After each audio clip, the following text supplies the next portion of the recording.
Alors un truc qui est très important à savoir sur les boutures, c'est que tout ce que vous bouturez, en général, les plants sont considérés en durée de vie plus faibles que si vous étiez sur un pied mère. C'est-à-dire si vous étiez parti d'une graine, par exemple. Hein, il y a un truc greffé. C'est un petit peu plus faible. Il faut juste le savoir. Donc c'est intéressant dans les plantations, quand vous avez... L'avantage de la bouture, c'est que ça permet de reproduire à l'infini un certain nombre de variétés et ça ne coûte pas cher. Le coût est, comme là aujourd'hui par exemple, ça ne coûte rien. Donc c'est quand même un avantage énorme. Mais c'est quand même intéressant sur une ligne de groseilliers par exemple, de temps en temps, de faire l'investissement, d'en acheter quelques-uns. Vous allez acheter en conteneur ou en racine nue chez des pépiniéristes qualifiés, pas dans la grande distribution, jamais, hein, chez des vrais pépiniéristes producteurs, parce que ces pieds-là, ça sera vos futurs pieds mères. Les autres, ils auront une durée de vie beaucoup moins longue.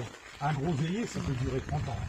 Les groseilliers bouturés, si vous les tenez 10 ans, 15 ans, ça sera le grand maximum.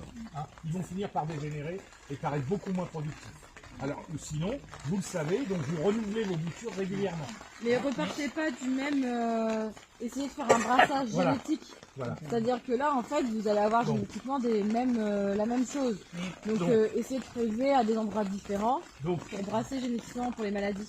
dans ce que vous avez prélevé, vous le notez, groseillier, cassissier, casseille, saule, noisetier, qu'est-ce qu'on a vu là? Les mûres, Vignes.